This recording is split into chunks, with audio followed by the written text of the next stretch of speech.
Hello, everybody, and thank you to all of the panelists on the preceding segments. Just fascinating stuff. So now we're going to talk about the sort of the business and practical implications. So I'm talking commercial opportunity, deals, money, agreements, enforcement of agreements.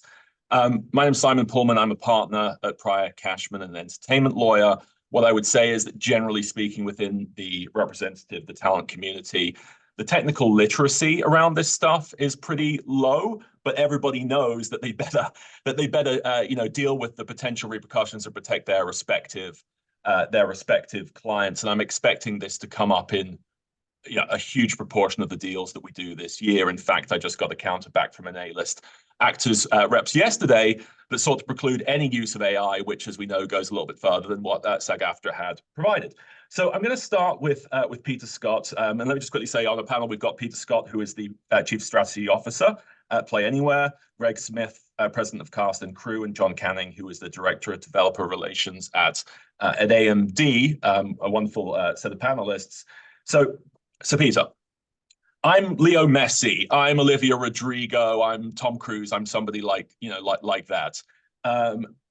What do I need to know? What are my opportunities here? What are the commercial sort of new avenues that are open to me? What should I be thinking about if I am talent, if I am the representative of talent, or if I'm looking to engage talent?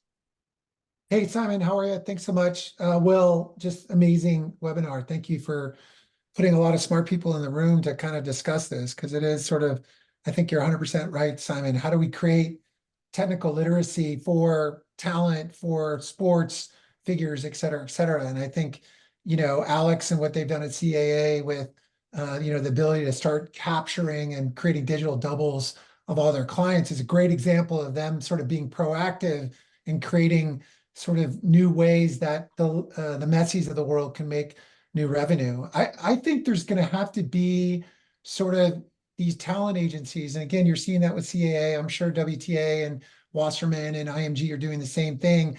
They have to get educated on sort of what is the next manifestation of monetization of IP. And I think we're seeing that across the board, either through trading data sets and models for AI to leverage and to charge people to have access, and digital doubles and metaverse. And I think you're going to start to see more and more expertise starting to work with a lot of these different organizations that represent IP to sort of facilitate and to translate, right? Again, kudos to CAA for putting that Wall Street Journal article out, a couple weeks ago, and just showing, look, digital doubles.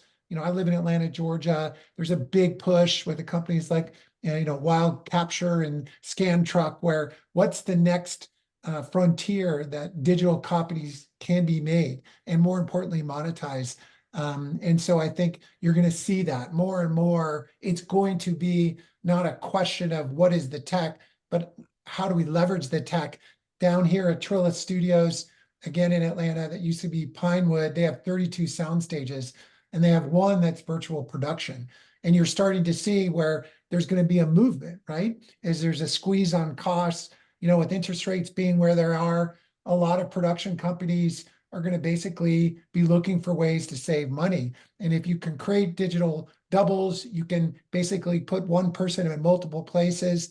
Is that a motivation, for the ecosystem? So that's really, why we at Play Anywhere have a system where we can, track these assets. We have a royalty payment system where we can help sort of make sure when either training data sets get ingested into Gen AI platforms or digital doubles move. How does that get sort of indexed? How does that get registered? And more importantly, what's a license fee that gets generated out of that? Well, and Pete, if you don't mind me asking, because I'm curious about this, because on the last panel, we talked about the same thing about scalability for talent and new opportunities and being in multiple places. I mean, when you think about some kind of an endorsement deal, or anything like that, even motion picture, you've got sort of the notion of the services and the notion, therefore, of the use of the results and proceeds, or the use of the name, image, and likeness. So I mean, are you seeing any models, for how that we actually track and monetize that? Is it a license fee for a period of time? Is it per use? Is it per impression? Are any standards starting to form? Yeah, I think rate cards are being established because, the Gen I platforms can go either two ways. Either they wait to get sued and they get governments, probably EU faster before the US, start doing stuff, or they sort of embrace and they pick and choose who they want to do deals with. So OpenAI is a perfect example where probably the biggest significant deal was the deal they did with AP, right? How do they ingest all that video, all that text, all those photos? And there was a check written. Now, unbeknownst to all of us in the room, what was that check? Was it a one-time check? Was it a recurring check? Was it for a short period of time? We don't know. And then, they do a deal with Springer. They do a deal with Shutterstock. So what's interesting is the poker table of what you're going to get and how that's going to get manifested is happening. We just don't have it listed like Zillow, where you're driving around a neighborhood and then it's public information. How much that Right. house is worth. Which I suppose is the benefit of, of being with a big agency like CAA or WME, is because they'll start to build market intelligence and sort of rates and be able to advise their clients in that respect. So, so building off of that, because clearly that, we've heard a little bit about the technological side of things, primarily in that first piece. I want to go to Greg, in terms of the infrastructure, technology, processes, you're with Cast and Crew, which has been, arguably the standard for, for administering many aspects of the financial piece of media and entertainment and advertising over the years. What do we need to build? How long is that going to take to build? What are the challenges in doing that? I think there's a lot of challenges, actually. One of the things I think people may not understand is the scale of fragmentation of content creation, especially on the commercial side for advertisements. It's just enormous. So years ago when you had the one tentpole ad that ran in a linear situation, you're now having 10,000 times that created for multiple variants off of a source. So the complexity is much more significant than it ever has been. I think also the fragmentation of the creators. That's a really important fact here. In the studio space, typically, you've got large, well-run organizations that have business affairs professionals, legal departments that are looking at this and digging into it. In the commercial space, you have large agencies still, of course, but now you have smaller agencies or entities that are creating content on the behalf of brands, including brands themselves. And therefore, you have, let's call it, folks who are not necessarily professionals in this space producing content. They may not. So this would be like your streamers, your influencers. Influencers, or brands themselves.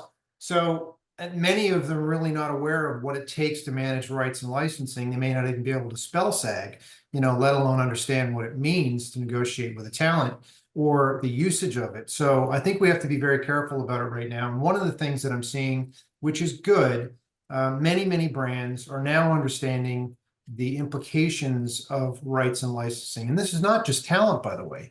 We're talking about every form of content that you could imagine. It's, it could be a voice, it could be a landmark, a video clip, sound recording, artwork, fonts. We just had a case where a client had a situation with a font that had been, it's called illegally used on some websites. It turned out it was on their packaging, even on the boxes and cases of booze stored around the world. So this is a problem that has been around for a very long time. I think in terms of infrastructure and technology, one of the most important things is to have an understanding of the space, have a professional organization, be it your own or outside, whether it's an agency, that are managing your rights and licensing on talent and other things, as well as technologies. And I think the technologies, there are some very good advancements in terms of the filters to find the ownership or find the likeness. So let's say on the inbound track, you'll need filters when you're bringing things in and ensuring that you actually own the license to whatever it is or the likeness. And on the downstream, there are some advancements in ad distribution, for example. Comcast is an example. I know we've seen them use this with video AI to ensure that all of the spots are tagged accordingly, and that licensing can be tracked back to the source, and therefore the advertiser will know, whether or not they have the rights to it, et cetera. So I think it's going to be a multi-layered approach for some time and maybe forever. And I think it's also going to be a combination of human and digital. I don't know if there's a singular answer right now in the digital or technology space, So I think people need to understand that we still need the human professionals in this space, in the acquisition and usage of the elements, as well as the finished pieces of content that are going out the door, being reused around the world. It's an interesting piece. I think that last point, is absolutely spot on. This really is, a multifaceted endeavor. It runs through business, legal, production. You've got issues of insurance, all of these kinds of pieces. So in the pre-call, we assigned John the doom and gloom piece, but I'm not going to actually pigeonhole you, because I'd actually love for you to pick up. You've been at the intersection of entertainment and digital and technology for a long time, and including a lot of incredibly storied companies now AMD. I mean, can you speak to a little bit about what you're seeing in this space? What you think the opportunities are, and obviously, if you want to add a touch of doom and gloom, you're welcome to, but not obligated.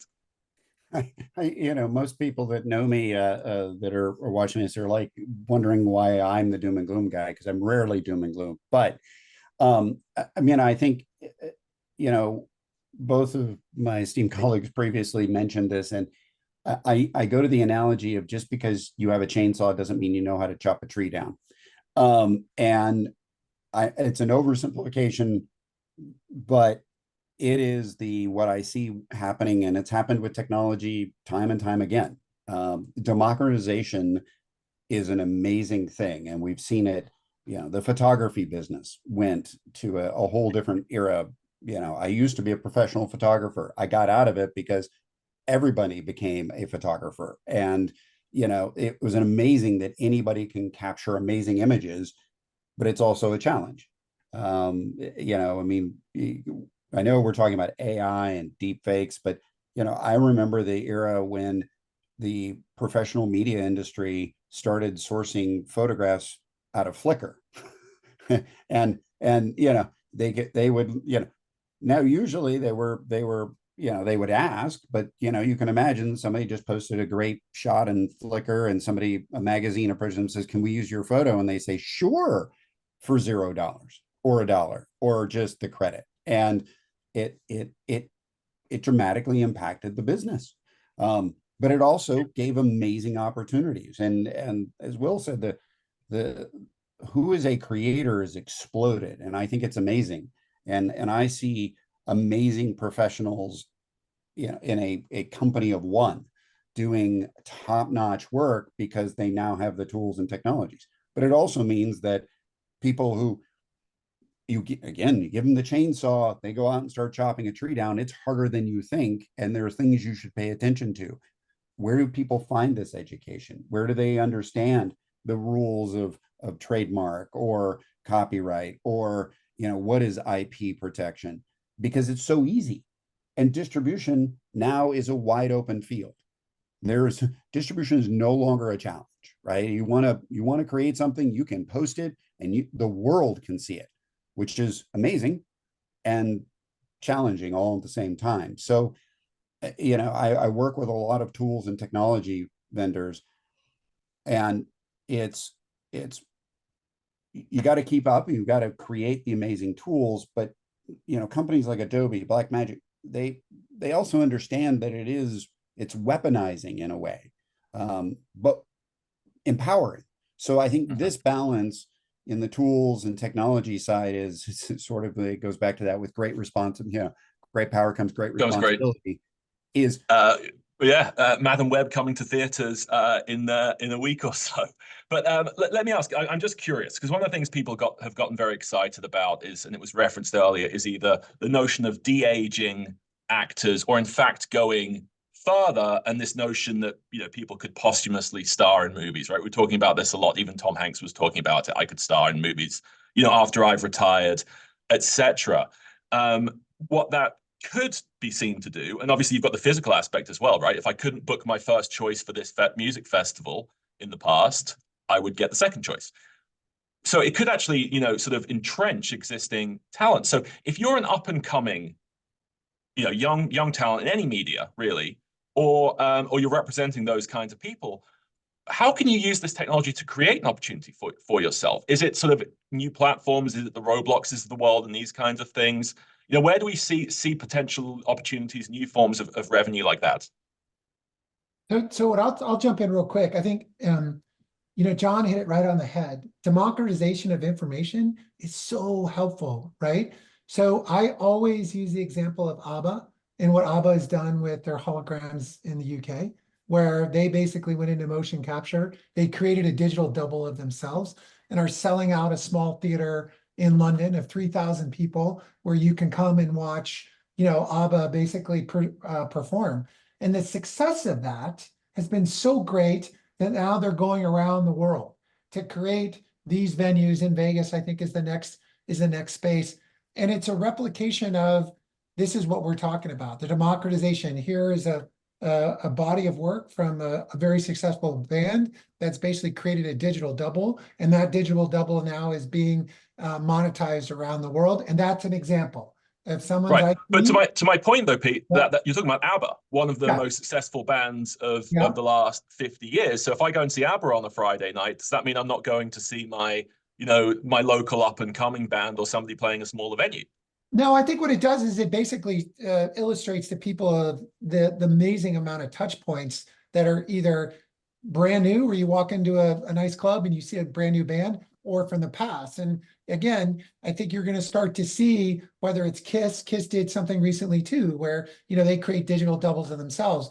And again, it's just like John said, it's like if people don't understand sort of what IP is and how people are doing, you can immediately show, these are two examples of people being concerned and monetizing their future through their own IP and how that IP gets manifested. So I do think it's a great example, whether you're a young creator, where now there's a saying from an old colleague of mine, Doug Shapiro, where it's infinite TV, where now creators can create huge amounts of content and the ability through new equipment and spaces to do that. But now they have to maybe be a little more aware of what's my IP, what am I creating for myself, and how do I package and monetize that in the future? Interesting. I think, if you look the distribution channels, the curation that goes on, the opportunity to shout, and if I've always said to content creators, I said this to folks in the documentary world for years, now distribution is not your problem. You still have to get found. You have to be a good marketer. And I think, the interesting thing is you always have to be a good marketer. You have to get it out there. If you're a force of one, you have to figure out how to multiply that. The Spotify's of the world, we were thinking music for a second, but it's even, I work with a couple of different platforms and that are, there's a small ISV, it's called Arc Runner, and they're making a tool set for you're performing in your home. How can you make it look like a professional stage and, up your presentation game, not just you're an amazing singer, but all you've got is your bedroom. How do you elevate that? Or, so there's tools and technologies for the independent, the up and comer, the individual to elevate their game. But I think what, this last hour and a half has also talked about is a lot of smart people, and I'm just dying to see all the different links to different resources, is there's probably people out there going, oh, I didn't know that. Well, oh crap. Well, where's the resource that I can go find to go legit or to, steer around the legal issues, or, and I think that's over this last hour and a half, the education, the information of it's happening. We can't put it back in the box, but how do people leverage it for the force of good? Right. I won't be you can. I saw an article, and I apologize that I didn't see it, but it was back in April. And what was it? I love the Tencent Cloud announces deep fakes as a service for $145. According to this, that if you send them 3 minutes of live action video and 100 spoken sentences, $145 fee, in 24 hours, you can get a digital character. The tagline is "Making people hasn't been that quick since Eden," which has, again, like a lot of obviously negative ramifications and potential that we don't have time to talk about. And as a lawyer, my thought is, well, we also have to reduce all this to words on a page, which is tricky. I want to go to Q&A and ask an interesting question, because it came up during our pre-call. It was referenced, a couple of times here about CAA scanning, their talent, which I think is certainly proactive. The two things come to mind for me were immediately, number one, what happens if there's a data breach? But number two, what our question here in the Q&A says, which is, what about portability effectively? If I'm with UTA or CAA or WME and they've done my scan and presumably own it, what happens if I move? What happens, I suppose, with that 10-cent piece, right? I mean, you'd have to look at the terms and conditions. Who owns that? Am I just getting a license to use it? If so, what kind? So, I mean, what have you seen in these respects? Is this something that we just have to basically develop standards around? Is it the rule of law? Is it about law? What do you guys think? I think it's going to be much like we've been through before with just the standard release, for example. I think the talent's going to have to understand what's necessary to protect themselves going forward, and whether that's through the union or some other mechanism, the government. I think that's going to be an important factor. It's going to be an interesting journey, but ultimately people will get there. They'll ultimately realize that this is something I should own. I think awareness will be a really important factor for the talent out there. And it'll also be an important factor for the folks that are engaging them, and for their agents to actually work with them in a fashion that they understand that. So that's going to be a cool space to watch for sure. I mean, Simon, what's really interesting is X-rays.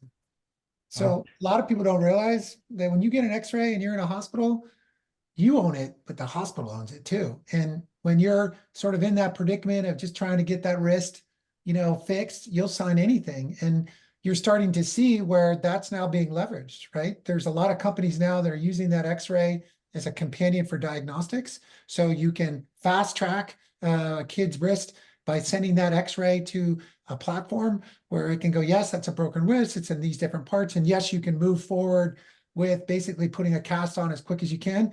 And I don't need a full-time employee to do that anymore. So what's interesting is it's going to be questionable, right?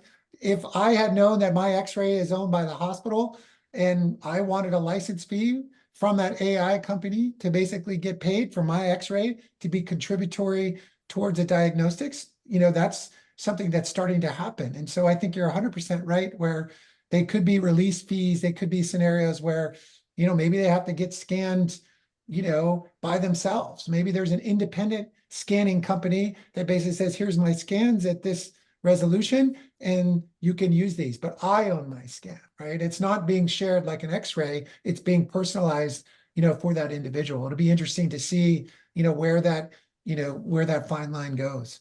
I think also to add that there's probably going to be an evolution in terms of how this will be monetized and the ability to monetize it. So if we think about the basics of like voice, fairly straightforward, not that complicated. We can probably accept and hear it.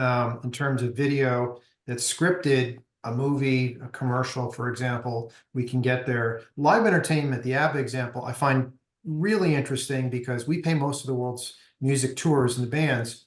And if each of you think about it, when you've been to a Metallica concert, for example, the power and the sound and the mistakes and everything you hear, that live experience, how is that versus, the Avatar, the ABBA scenario? And I think watching that will be interesting. No doubt, in the end, we'll probably get there, but we're still analog beings interacting with a digital experience. And so when we cross that boundary of it, finding that it's as analog as we are, then I think we'll be able to see full monetization across the spectrum. Yeah, it's interesting. And on that point, maybe it's not sort of zero sum, because millions of people went to see Taylor Swift live and made a huge amount of money, but then a bunch of people went in the theaters as well, and it made another, and $100 the million artists plus. The artists will choose to do this. I mean, there was a recent article about Eminem who turned down $100 million to tour with Snoop Dogg because he wanted to be with his daughter. He wanted to be with her when she grew up. Now, could he have done a tour where he picked off certain locations live and he was there virtually, through this type of technology and made the same amount of money? I don't know. Maybe that could happen. Yeah, I think it's fascinating. To the question and in the comment or the questions, It was, I did the professional scanning of actors, and the cost of that was, at one point, it was rarefied air. What's, again, democratization of technology is getting interesting is that, yes, people can now choose, and the cost is coming down because the tech is getting better, and it's getting more widespread. So it is starting, we're on a path where somebody could, have their own scan, own it, have their own x-rays and say, this is my digital data. I think the mantra we keep having with folks is pay attention to what you sign. Pay attention to, everybody has always ignored, when you walk into a conference, the sign that says, by walking past this sign, you acknowledge that your likeness can be taken. For sure. Or software licenses, right? Just clicking on through. Now what we can do with him, it's making folks aware, and Talent, I think, is getting a lot more aware. And this recent strike helped put it forefront in a lot of people's minds when they weren't thinking about it, is being conscious of what you're signing for, what, and understanding those rights, and the digital rights are very important, and so the aspect of it. So to that end, because we've just, in the last 3 minutes, I'd like all three of you, just if there's one thing that you would like the audience to take away, from this panel, and to think about and sort of ruminate on, what would it be? And John, since you're up, do you want to go first? I think it's important for folks out there to, again, understand that we're not putting the technology is not going back in the box, but understanding what can be done with it, and being cognizant of your digital rights. Pete? Yeah, I mean, I think the biggest thing in any innovation is to read and be engaged as much as possible. I think what I always found in my career, that if I could be the lightning rod or the shining light, more importantly, to guide people, to make them understand where all this stuff is going, and you can be a leader in that space and be educated and take a couple AI machine learning classes and read. I just think this is going to be even more important than a lot of technical innovations that have happened in the last decades. I think it's going to be that important, and being educated about it and surrounding yourself with a great network of people like you guys have done on this call is super, super smart. And I think there's a path. I personally think there is. I think there's a value exchange where everybody can work together. It's just, you got to educate both sides. You can't sit there with your arms folded. Nothing gets done. Nothing moves unless we understand both sides, and then figure out there's a solution in the middle. And to that end, I would say, if you go into Google and Google SAG-AFTRA AI and look at the summary agreement and its AI resources, certainly if you're on the entertainment side of things, that's a great place to start in terms of some of these concepts and some of the terms, digital replica, etc. Greg. Okay, yeah, I would add the basics. Like, I think you need to take the time to understand, educate you and your team about rights and licensing. AI is just going to create more risk for a lot of people. Have a standard process in place, ensure your ecosystem is coloring inside the lines, as it were, both inbound on the acquisition and usage. And let's not forget that for now, this really does include both humans and digital that are knowledgeable about all of this. Wonderful. Well, look, thank you all, and thank you to Will and Han for having us. I think we'll be, as I said to Will, we'll be doing this again in about November time, because it's all moving so quickly. But it'll be interesting to see how it all develops. But thank you so much.